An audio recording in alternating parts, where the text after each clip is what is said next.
Good morning, good afternoon, or good evening, everybody. Welcome to this Orchestra webinar series today. Bright and early for some of us. For some of us, it's in the afternoon, but if you're here, thank you so much for joining us today around a session I think is going to be extremely valuable, really interesting, and something that's very much top of mind. We're going to talk about how to overcome some of the biggest obstacles with governance and retention in Microsoft Teams. So as people file in here, why don't we get started? Because we always seem to run out of time during these webinars. So a bit of an introduction. My name is Michael Bisaric. I'll be your host for today. I am the CEO here at Orchestra Software, 6 times Microsoft SharePoint MVP. If you've been to any of our webinar series before, you've probably seen me in action. More than happy as well. If you're interested in connecting with me, have any questions pre or post the webinar also, my contact details are available there as well. And I'm proud enough to work for a company called Orchestra. So if you don't know about Orchestra, we are a governance and adoption and a lifecycle management platform for Microsoft 365. We only launched in August last year, so it's almost been about a year. And really what we try to do is help solve a lot of the challenges that we find are inherent within Microsoft 365, both around SharePoint and particularly around Teams. So governance, adoption, enablement, change management, and all of those other capabilities as well. If you're interested, once again, in taking a look at Orchestra, feel free to reach out to us as well during our platform. You're going to get a bit of a sneak peek today as well towards the end of the webinar also. But today, I am thrilled to be joined by one of our fantastic partners, Intelligy, and Alex, all the way from the UK. Good afternoon. Good afternoon, Alex. How are you? Good afternoon indeed. Awesome. Sorry. No, go ahead, mate. Go ahead. Sure. So hello, as Michael said, I'm Alex Franklin. I work for a company called Intelligy. We partner with Orchestra.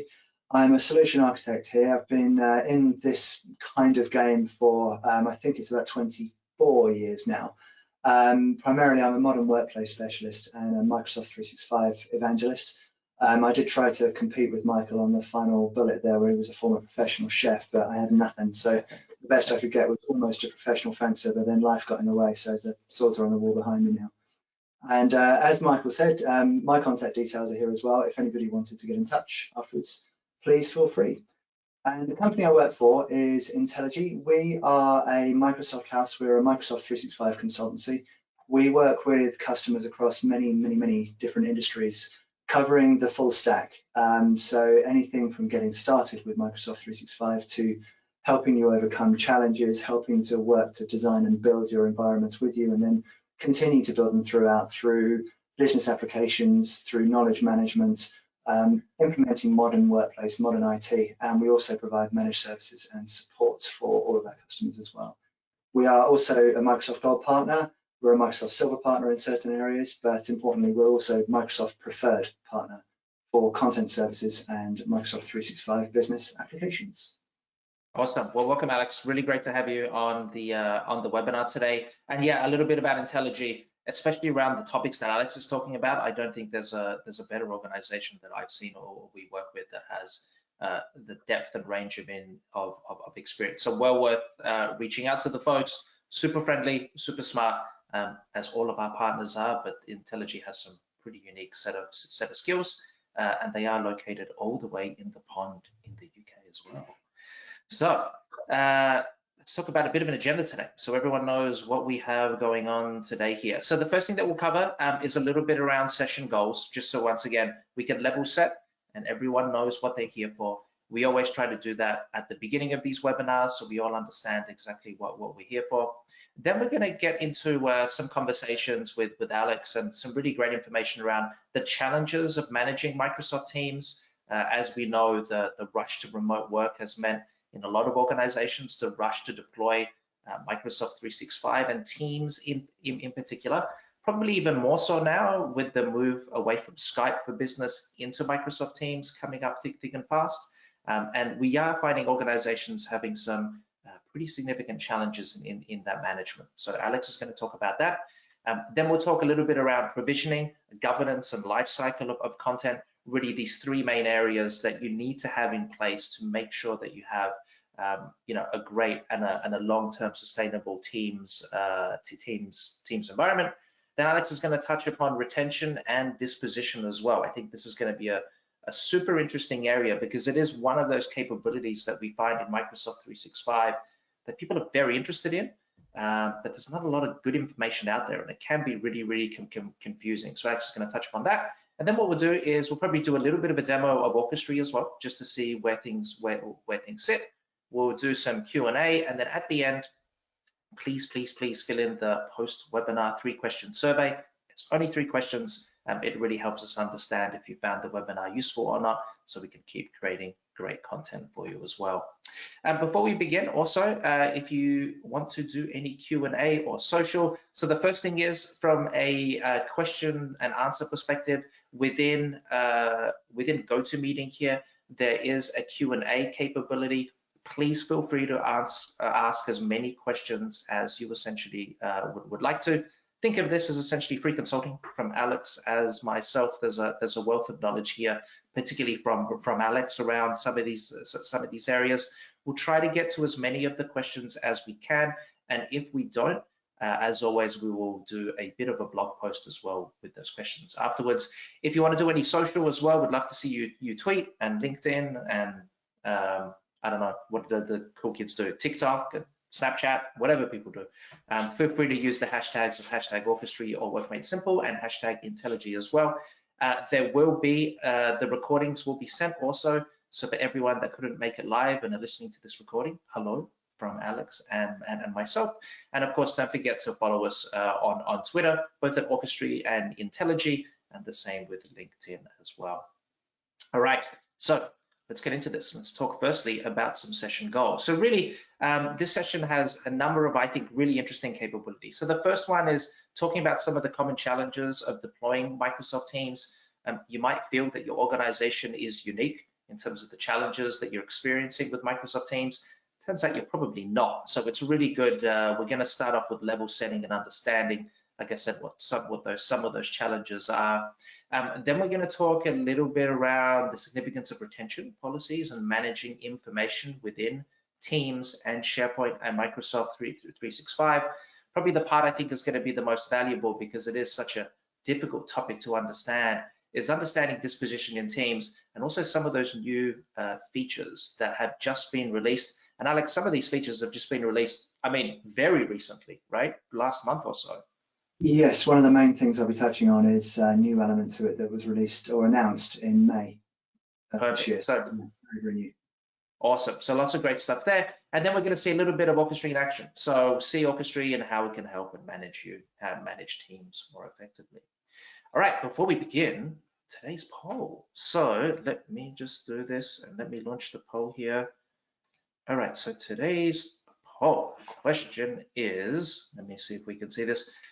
What is the biggest, hang on, how do I see the poll question? Oh, there we go, perfect. What is your biggest obstacle to effective collaboration within Microsoft Teams? Now, I know this could be a bit of a loaded question because you could have multiple obstacles, but choose the top one if you can. Is it permissions and security? Is it team sprawl? Is it end user adoption, records management, or maybe something else? So we'll wait just a few seconds here for all the results to come in live, and then we'll share them. Alex, what do you think is going to be the top? What do you think is going to come out on top here? I think there might be a dark horse coming out of end user adoption. I know that is a common challenge I faced, especially over the last year, of getting people to successfully adopt Microsoft Teams. Interesting. I can never answer these because I can actually see the results coming in live. So anything that I say is going to make me look far smarter than I am because I'll just look at the results. But we've got about 75% of people voted. Awesome. We'll just wait probably another 10 to 15 seconds here. All right. 80%, 89% of people. All right, everyone. 3, 2, 1. Thank you all for doing that. And let me just share this as well here. Sharing poll results. All right, so coming out on top is Team Sprawl. Pretty familiar. topic and pretty familiar challenges. Next, we have permissions and security, then records management as well. So that's actually pretty high from what we've seen before. Maybe because, like I said, this is kind of a core element of this webinar. Then end user adoption and 6% with other as well. So thank you so much for that. Alex, just before we start, what do you think of these results? What you expected? Maybe something a little bit different? I think as will be shown in some of the opening slides, I think Team Sprawl is definitely one that you'd predict. It's something, since I began working with SharePoint on its own, it had its own term for that. But yeah, I think this looks kind of along the lines that I'd expect, I think. Yeah, perfect. Yeah, and like you said, Team Sprawl is something that we're just about to touch on. So thank you everyone for joining us once again. I am going to hand it off to Alex in just one moment here. Alex, let me give you control here. I'm going to make you the presenter. Okay. And away we go.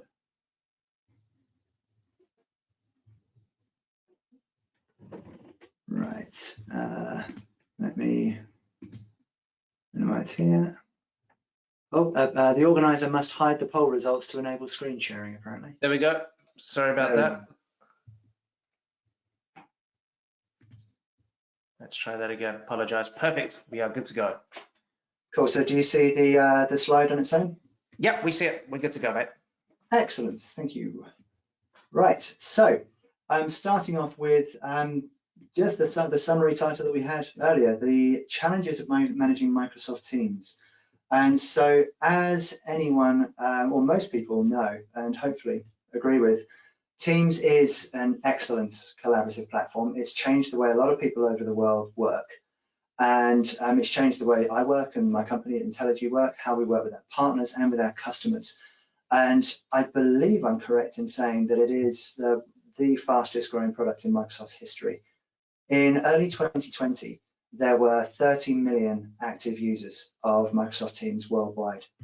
And that midway through 2020 became 70 million active users, probably because, well, largely I'm sure because of the pandemic.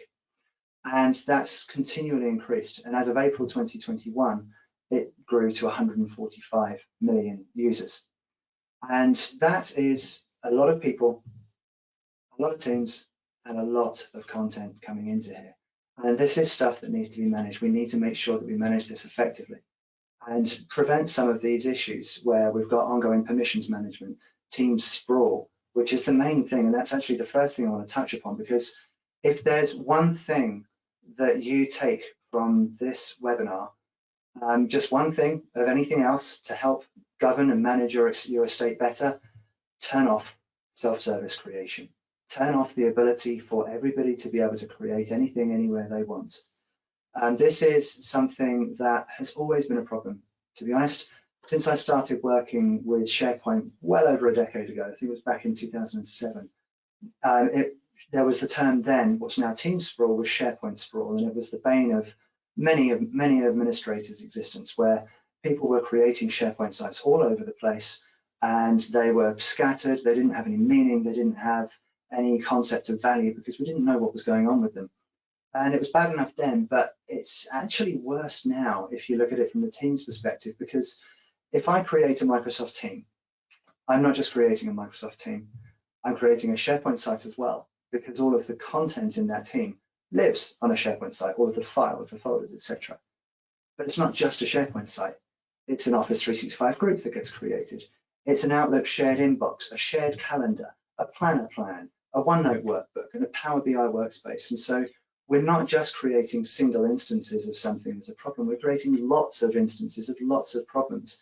And in a company, say of 50 people, this might be manageable, but when you start to go into the hundreds of thousands, that becomes unmanageable. And over the years, I've seen more customers than I can recall that haven't given this thought at the very start. And it's ended up being a mess that takes a lot of time to sort out. And there's all sorts of problems that come with it that we'll touch upon as we go through this. And if we're turning off self-service creation, naturally we do want places to be created. We do want people to be using this. And so we need to create a centralized provisioning process, something that allows us to give a really simple process to the users within our organization to be able to request the creation. And part of this links into some of your communications as well. So it's not so much telling people you cannot do this, it's telling them that you can, but we're following this route to make sure that it's done right. And by doing that simple form, it enables us to ask the right questions so that we can tailor that team, perhaps with consistent channels based on the type of team that they need. So we already start to have consistency across our organization.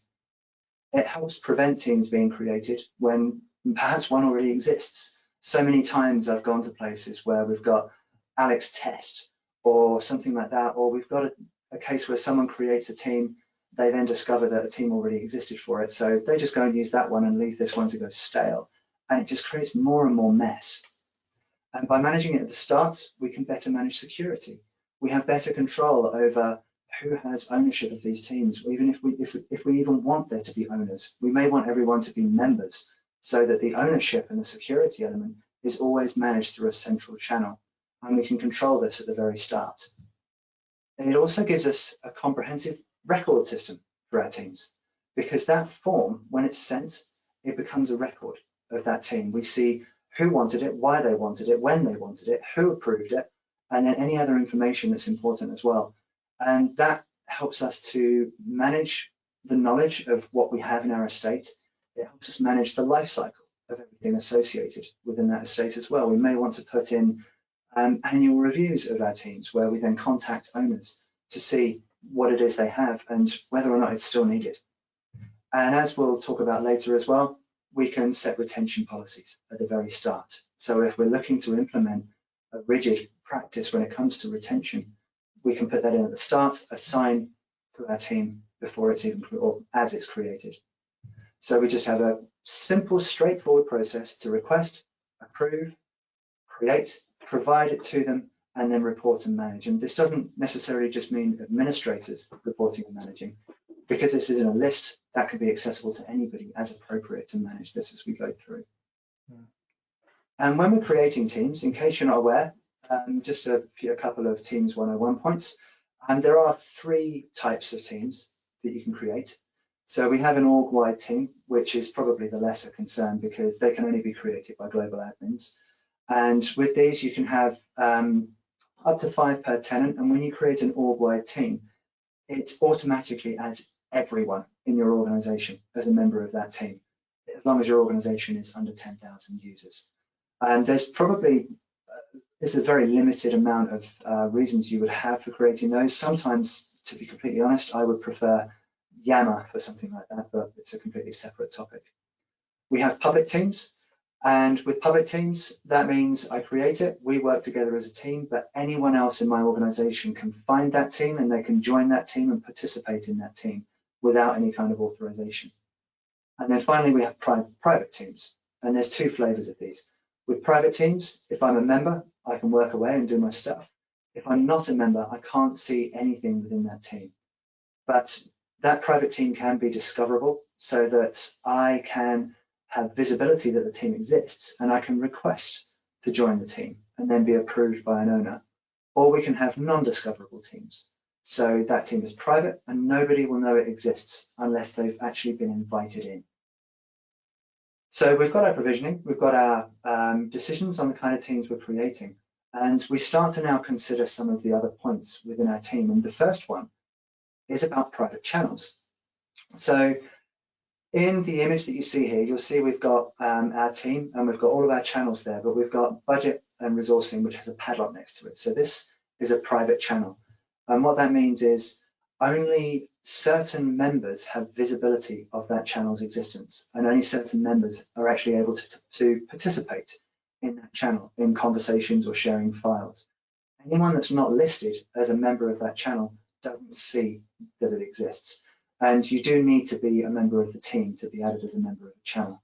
And this was, I believe, this time last year, the most requested feature that Microsoft received within Microsoft Teams. I think actually I was one of the people that put my voice forward saying we could really do with private channels. And they are brilliant, don't get me wrong, they're very, very easy, very, very effective. And it's a great way of maybe preventing multiple teams and keeping things secure. But that doesn't mean that there aren't things you need to take into consideration with them. Because if you say, for example, I have a finance team. Our finance team has these 4 channels, but Southern Directors is a private channel, so it's only visible to those directors. Now, what this means from behind the scenes is that, as we said, we have a SharePoint site that sits behind a team and that holds all of its content. Because we've got a private channel, what that now means is these first 3 channels are all storing their content, they're all associated with that site. But when you create a private channel, it creates another site that's separate to it. And that's where that Southern Directors group or channel will point to. And while in theory, yep, it works, but you do need to bear in mind a couple of points with it, and things that I personally have found over the last year. And it can be confusing as an experience to some end users. I've worked very recently over the last few weeks with an organization who had private channels, but people wanted to work in SharePoint a lot as well. And if you jump out of your team and into SharePoint, you won't see that private channel in there. When you create channels, they're created as folders in the main document library, but that private channel won't be there. It's on a completely separate site. And that means it is another separate silo for content. We're already still spreading things out, so just bear in mind that that is the case. If you have content types on your site, and if you're not aware what they are, a content type is a designated type of content within a library in SharePoint. So I can click New, and I'll get drop-downs that we've defined. So it could be a new proposal, a presentation, a statement of work, a communication, all these different things. So we've tailored templates for people to work with. If you've applied those in your team, they will not be mirrored by your private channel. You need to set them up again. You also cannot change private to public or vice versa. If I create a public channel, that's all it will ever be. If I wanted it to then become private, I'd have to create a private channel, move the content over, and then delete the original. And the same happens in reverse as well. And currently, you cannot schedule meetings in private channels. At the moment, if I'm in a public channel, I can schedule a meeting in that channel and invite people in. I can't do that in private channels at the moment. And also, retention policies on conversations in private channels are not currently supported. I believe it's on the roadmap, but at the moment it's not available. And because of this split out setup, it does mean that if you're using eDiscovery, it can be a little bit harder when you're dealing with teams that have private channels, because you can't just point to one source. You've got to know to point to all these other sources that are hidden away. So And just Alex, yeah. And Alex, just before you go on, because I know we're getting a couple of questions here, particularly around private channels. What percentage do you find of your customers over there at Intelligy are actually using private channels? Because I know, like you said, it was a very, very hot thing when Microsoft rolled it out. I know personally, speaking from some of our customers, they're not used as much as we thought they originally would be because of some of these challenges. What are you finding out there in the field? It's a really mixed bag. I'm not sure if it depends on the organization or not, but I've found one company I'm working with who they're a pretty large organization. They have flat out said no, and they don't want them. They want to keep things open and keep things organized with perhaps multi-teams. I had another company who were in the finance industry. They were using them and then decided they didn't want them anymore, and so they want to stop it and ban it. But I would say I probably find more companies that I deal with use them than don't. But I am starting to, I'm wondering if perhaps it's the longer you adopt it and you realize maybe you do start to change, but there is the place and it is right, but I think it maybe depends on the organization, to be completely honest. Yeah, no, that's a great answer. No, we're seeing the same thing. I mean, I think we thought that, I think organizations that love private channels, they use it a lot, and I think it does help with team sprawl and so forth. But like you said, there's some pretty significant challenges. The other thing I know as well from an administrator perspective is those SharePoint sites associated with those private channels, I don't think they show up in the SharePoint admin center either. So there's a little bit of a challenge as well from that administration perspective. Yeah, it does bring all these challenges out. So yeah, you've got to bear these things in mind. Cool. So moving on to some other considerations. So some of them are quite simple, but very, very effective. So when we're creating our teams, I really do strongly recommend using a prefix or a suffix in your naming conventions for teams. If I, for example, had a marketing related project that I was starting up, I could create a team called marketing. But then in a week's time, when their marketing team want to come on board and start using the platform, they can't create a team called marketing because I own it and there's nothing they can do about it. But when we start to introduce a prefix or a suffix, we get much better organization and we get much less clash of naming conventions as well. It could be that we have proj-marketing for projects and dep-marketing for departments. We could put a suffix at the end for -ext for when we're maybe calling out that a site has external sharing capabilities, because you don't really, I'm not sure it's really a good idea to just allow it blanket. My personal view is to not really allow external sharing unless it's needed, and so you can have it turned on an as needed basis. So manage it effectively according to your organization. With a lot of this, there's no one right or wrong. It's what's right for you. But definitely give consideration to how you manage the ability for us to share content outside of the organization. And as I said before as well, manage the life cycle and expiration of your teams. Don't let things go stale and sit there forever.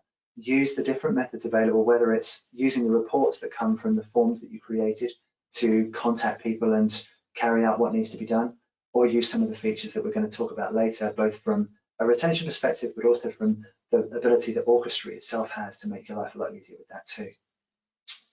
And the last point on this slide is to consider data loss prevention as well. This is one that is perhaps more appropriate to some companies than others, but it's still, I think, relevant to everybody. And we could do a webinar on this topic in itself. It's huge. So I'm going to cover it just briefly, just to let you know what it is, in case you're not aware, and just quickly show you a couple of bits. But with data loss prevention, it is the ability to prevent users from inappropriately sharing sensitive content. It works across Microsoft 365 services, and it also works within the Office applications themselves, such as Word, PowerPoint, and Excel. And what it can do is it's a really, really powerful service that can look through all of your content and detect and protect against certain matching keywords, for example, or patterns. So we could have British passports, US social security numbers, credit card numbers, all these different things, and there's a lot built in as well. And we can get it to recognize these patterns and then prevent it being shared. It can also have the flexibility to maybe warn first. So if I try and share something with a passport number, it could maybe say, this contains sensitive information. Are you sure you want to do this? And I can say, yep, or I can say no. But we can also set it so that it will just outright block me. And it can be location-based as well, so we can apply it across the board, or we can apply it to certain areas within Microsoft 365, certain specific points too. And it applies to data in every state that it may be. And one of the handy things with this as well is it has its own test mode. So I can create my policies and I can run a test mode on it so that it will go and take my policies and then scan for everything and then come back and tell me what it's found and what it would have done. And then at that point, I'm comfortable and I can then say, good stuff. So let's go and do this. And I'm going to very quickly come back here. Oh, I've loaded up the wrong page, pardon me. And just show you it's all managed in the Microsoft 365 Compliance Center, part of the Admin Center. So you've got to be an admin to be able to come in here and do this.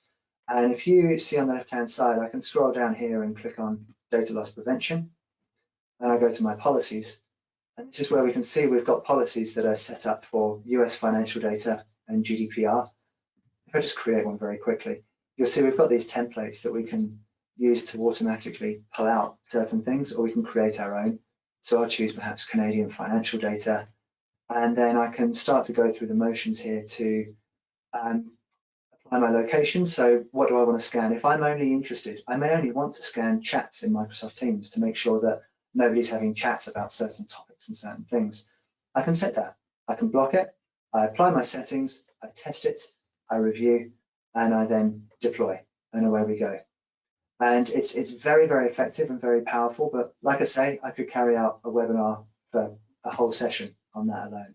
And just before, sorry, Alex, just before you go on, just to emphasize the point, personally, this data loss protection capability of Microsoft 365, it really does blow me away. And I think Alex thinks the same way. There's just so much richness to this.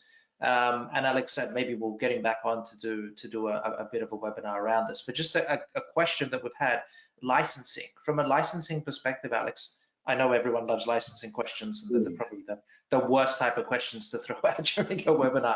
What type of licensing are you do you need for some of this data loss protection stuff? So for I actually it's a very good question, and actually perhaps I should have mentioned that earlier on in this. So with the licensing associated with things like data loss prevention and the retention that we'll cover as well, it's a murky area, but I believe that you do need either a designated premium license of some sort to do it, or a Microsoft 365 E5 license to fully put all this in. I can send some, when we do the follow-up blog, I can apply some links to it.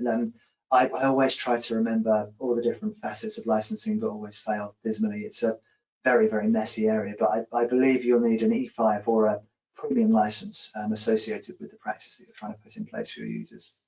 Awesome. Thanks, Alex. Yeah. And so when we have everything applied, we've got our data loss prevention out there.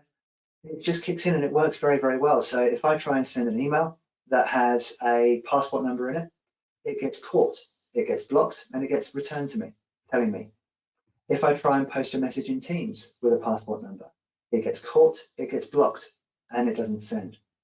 And where Teams gets really clever, and one of the really cool things, I didn't know this until recently actually, but if I have a document, a Word document, for example, and that contains sensitive information such as passport numbers, let's say I'm on a call with Michael and we're talking about something and I'm talking about what I'm working on. If I try and share my screen, it won't let me share the contents of that document. It will actually white it out, and I actually can't even share it in a Teams meeting, which is really powerful and very, very clever. And these kind of things are improving all the time. There's more stuff coming out as time goes by, and there's some really cool stuff out there, and it's very, very powerful. And we can include some more links in this as well, have some follow-ups, but it's a really, really strong solution to help prevent this. I've seen a lot of big customers putting this in place and having it work extremely effectively. You can have it as well if you want, so that when stuff's blocked, there are central teams that are notified, so it can see that person X tried to share this with person Y, and if they want to follow up, they can. But very, very powerful and effective. Yeah, this when Alex showed me this, I didn't know this either. I thought this was the coolest thing I think that I've seen for a while. I think that's amazing. And like Alex said, there's just it's all out of the box M365, right? This is no custom code, it's no custom development. These are all capabilities that are there. So it's well worth looking into. But this I think is incredibly cool because it's all done in real time. It's all real time monitored. It's pretty awesome. Yeah, I mean, yeah, exactly. The fact that it's real time, I think, is great, especially that if it was in hindsight, it wouldn't be much in the way of data loss. But there are ways you can take this so much further as well, so that you can expand upon if stuff does go out, it's protected afterwards and expires. And like I say, it's a whole other webinar.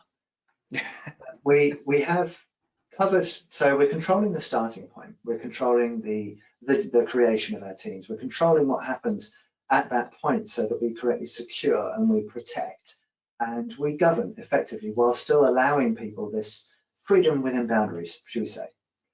But then we have the bigger picture, we have the longer term picture that we really need to think about. And one thing that I think has been overlooked a lot, and that is the topic of retention. And regardless of whatever governance measures you have in place, there's still a large number of teams, sites, and a lot of content. And if you're attending this webinar, or if you're watching the video afterwards, there's every chance that your organization has either a desire to retain or dispose of content, or maybe a legal obligation to do so. And within Microsoft 365, you have the power, you have the ability to effectively manage this, both to retain content for a set period and then get rid of it, but also to retain content for the purpose of retaining it. So you might have stuff that you need to keep for a set period of time and not allow it to be gone. And for this webinar, what we're talking about with the concept of retention is within the context of Microsoft Teams and what you can do with that. So within Microsoft Teams, there's two real broad areas that we're talking about here. So we're talking about retention on chat and conversational posts and on files. So with chat and posts, we have retention policies. So we have a blanket policy that maybe gets applied to an area or individual. With files, we can take it further because we can then start to classify those files with retention labels and then act accordingly on that. And when we're looking through this, we have the key points. So first of all, how is retention applied? I can apply to all posts in a team or all chats by a person. So I might want to say all chats by the financial director must be retained. All chats in a team that relate to this particular initiative or project must be retained. With files, we can do it through manual labeling. So a drop down in the file properties where we set the label according to what it is.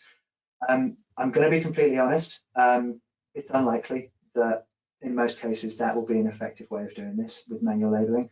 But goodness knows how many years now I've faced many battles with getting people to use taxonomies on content and things like this.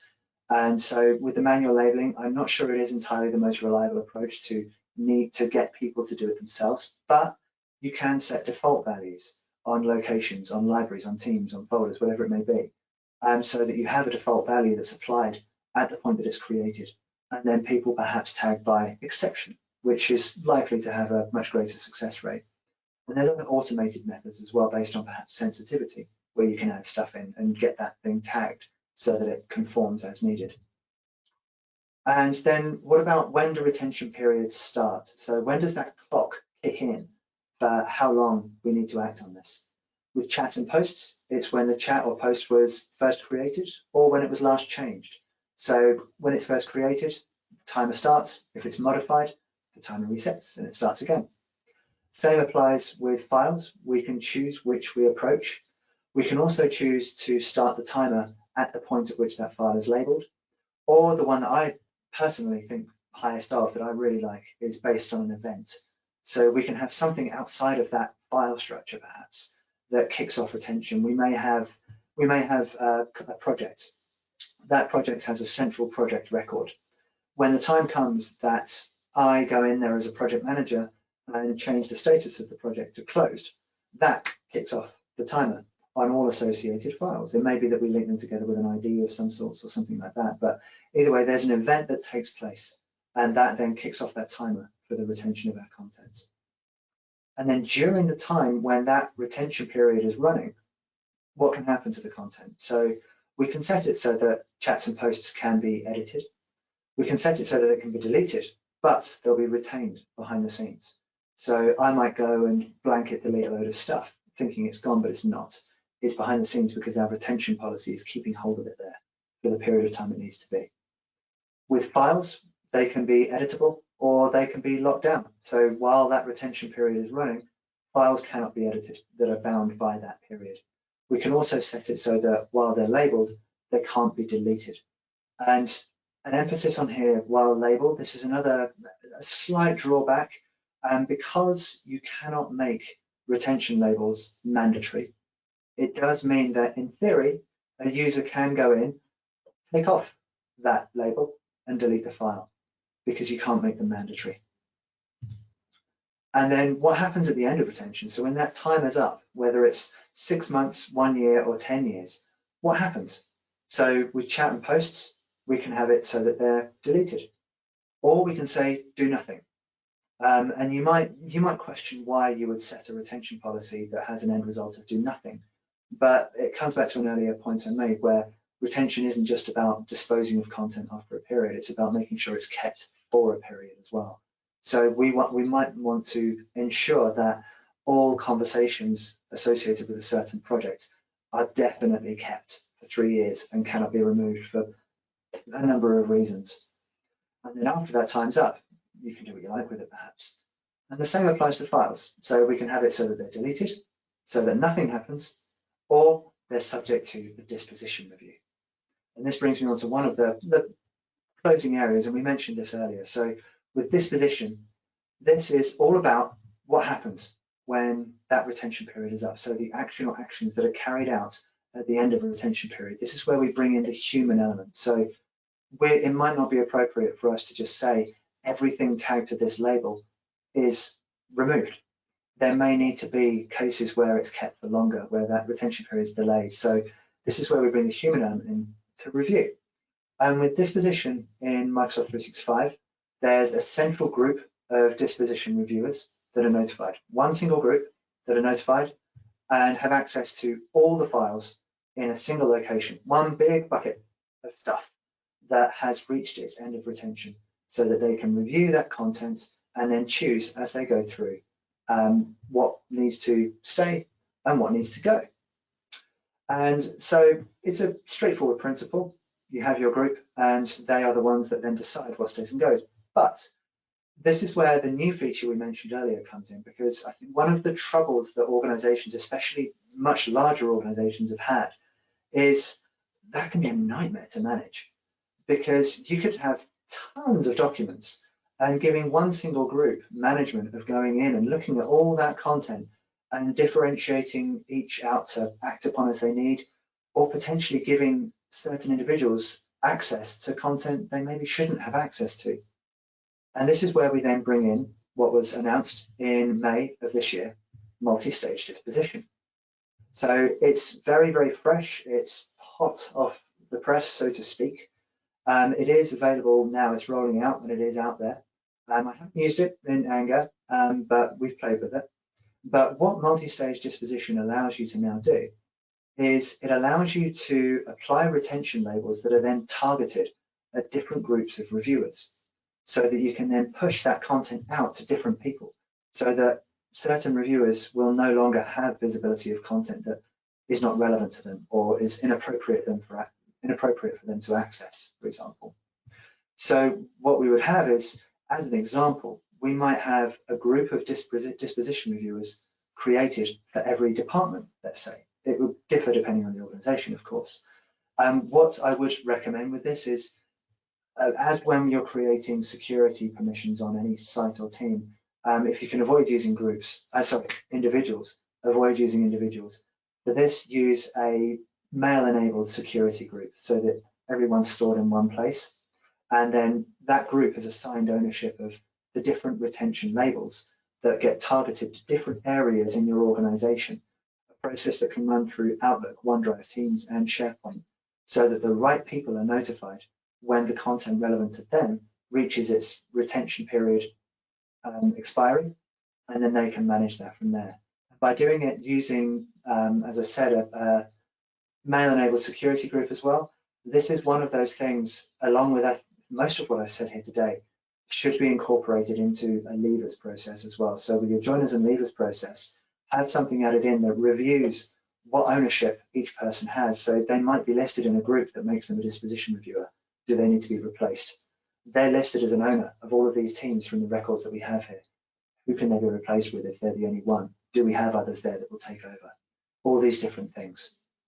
And Alex, so, sorry, Alex, just before you move on here, for those people that maybe don't know too much about some of this multi-stage disposition, this is a big deal, right? This new multi-stage disposition, because this was one of, I guess, probably a big limitation, if I understand correctly, from what Microsoft provided. So this is a huge, huge deal of this capability. Is that right? Absolutely. No one ever denied the usefulness of disposition in its previous form, but it was something that was just very difficult to manage when you're getting into larger organizations that take this stuff really seriously. And it was an immense workload, and that's where this then becomes easier from what we see here. Perfect. And we just got a question here as well. We've got a few questions from Greg. Thank you, Greg. Where does the owner role fit into multi-stage disposition? That is a good question, and one I actually only discussed yesterday. I'll come on to that on the next slide, if that's okay. Perfect. One more thing, actually one more question for you here, Alex, as well, because we're getting a few. On retention, with the way that Microsoft releases new and improved products, when and if a new product is released to supersede an older one, how will retention work? I guess this might be more of a product-based question rather than a content. Yes, so with retention, so with the introduction of what we see here and what we'll see on the next slide as well, it doesn't replace, or doesn't necessarily replace what was there. It doesn't override anything you had in. It just adds the new functionality to it so that you can expand on what you already have to make it fit in with this new approach if you feel you need to. Awesome. Thanks, Alex. And thanks, Greg. I would hope that Greg and Nate. Oh, sorry, Mike, I spoke over you there. Oh, no, sorry. Yep, no, that's great. And thanks, Greg and Nate, for those questions as well. Hopefully we answered them. Let us know. Cool. So we've spoken here about multi-stage disposition, but what I spoke here more about was really about delegation, because we're delegating the responsibility of disposition out to different groups depending on how the content has been classified. Where the multi-stage comes in is what they've now introduced is the capability to have up to 5 reviews to be carried out on every record. So when something hits its period, it will start multiple stages, and these are carried out in sequence. So there'll be stage 1, where it goes to a group of reviewers. Stage 2 will then go to another group of reviewers, and up to 5.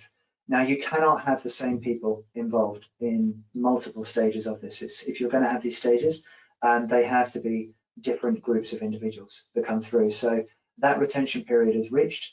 The designated group is notified to initiate the disposition, the decision made, and then it carries on to the secondary, tertiary, etc. groups, and the content's fully reviewed and action taken. Now, there is one part here that I haven't quite worked out yet, which I'll touch upon in just a moment. As I said, this is all very new, but it's all managed here again back in the Compliance Center.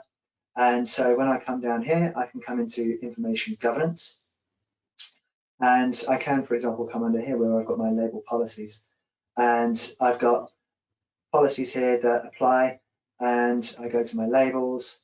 If I create a label and I call this, say, Canadian, no, I'm being watched while I type, so I can't, Canadian financial data, and I can give a description for users. So when users select this drop down in the document, this is the description they'll see, so that it helps them know they've chosen the right thing. And a description for the admins, the people that are going to manage this.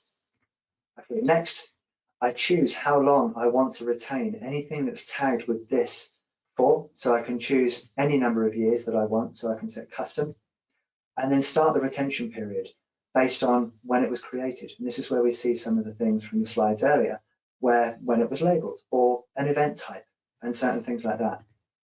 And I can create new ones as well. And then what happens at the end of that retention period? I can delete items automatically, or I can trigger a disposition review. So when I do that disposition review, I can say next, and this is where I can then start to maybe add stages. So if I wanted to just go through to the designated associates for it, fine, but I can then start to add these multiple stages where I say stage 1, and then who are the reviewers for this stage? And I'll put in my mail-enabled security groups. And then I add my other stages. And then as we go through, we complete what we want to happen. We finish, we publish, and we apply. And this then will apply to any content that I then designate as being associated. So whether it's through the label or however it is. So that the label that's applied to the content, that will then send it through to those people actioning it. Now, I'll be completely honest, this is very, very new.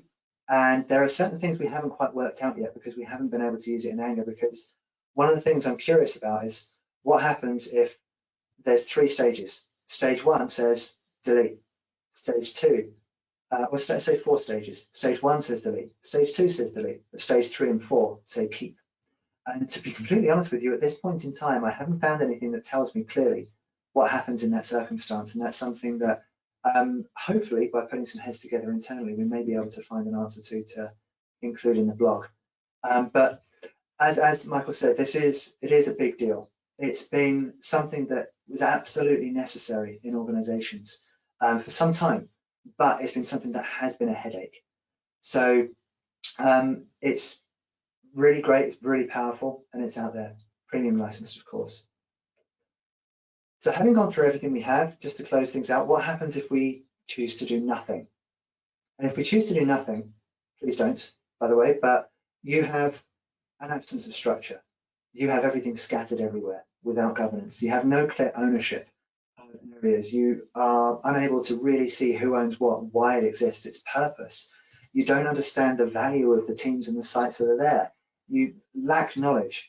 And with that as well, you risk an exponential growth of low value or junk data going across everywhere. You have inconsistent permissions and external access. You don't have a consistent model for who has access or the level of access they have to stuff. And you maybe don't have that same management over who can share externally from where.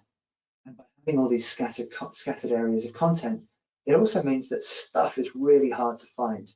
Because if you keep it small and concise and the right areas for the right purposes, you can find things. But if you've got it scattered everywhere, someone might want access to something that's perfectly relevant to them, but they don't have access to the team, so they'll never find it. And it's just never good practice in that way. And I think finally, and to a lot of people, most importantly, it's increasingly difficult to comply with regulatory legislation. And so with all of this, it just leads us to the question of how we can make governance easier to put into practice and manage. And there's no native automation to the provisioning process when it comes to Teams. There's nothing out of the box that does it for you, really. And there's no, well, the lifecycle management within Microsoft 365 for Microsoft Teams only really takes you so far. And so how can we make this easier? How can we put together a company-wide model of provisioning, consistency of content, security, structure, and lifecycle management, but do it in a way so that our process is managed and it's all done working alongside and respecting our retention practices. And that is the point where I will give you a rest from my voice and hand you over to Michael to introduce Orchestra. So the floor is yours, Michael. Awesome, thanks, Alex. That was fantastic. So let me make myself the presenter here, and let me share my screen. Let's see if that worked. Perfect. Yep. It's the perfect handoff during the webinar, so that's fantastic. So awesome, thank you, Alex. Yeah, so as Alex mentioned, if you haven't seen Orchestra before, a lot of the common challenges that Alex talked about, sprawl, duplication of content, retention, adoption, all of those pieces, Orchestra is really around that. So we won't spend too long on this. We'll go through a couple of quick slides because we want to get to a ton of questions that we have here as well. So what is Orchestra? So we call it a work made simple platform for Microsoft 365. Really, what we're trying to do is help with that entire life cycle. So starting, as Alex mentioned, on the provisioning side, making sure that we have things like templates. Those templates can involve Teams, can involve SharePoint, can involve Planner. It can also involve things like content and structure. But in addition, it can also involve some of those other capabilities that Alex talked about, things like retention and disposition rules and everything else like that as well.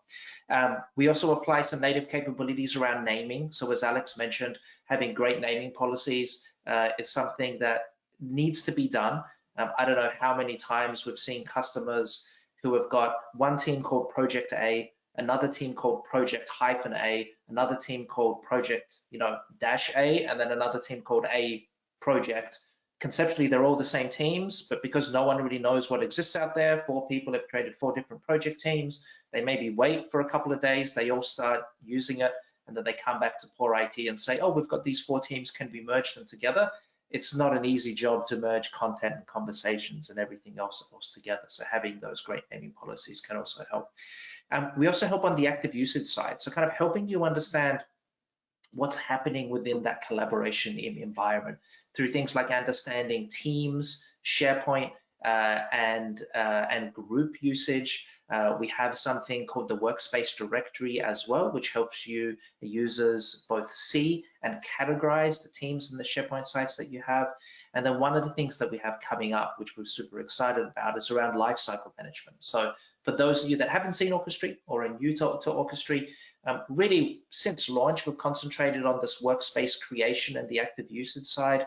We're also now working on a huge amount of capabilities around lifecycle management. I know Alex has seen it, he loves it. We think it's going to be super positive as well. But it's really that end of life process around these teams and around these SharePoint sites, because what we're starting to see is organizations that might be into year 1 or year 2 into teams. Maybe you're creating a couple of hundred, 500, 5,000, 10,000 teams, groups, and SharePoint sites.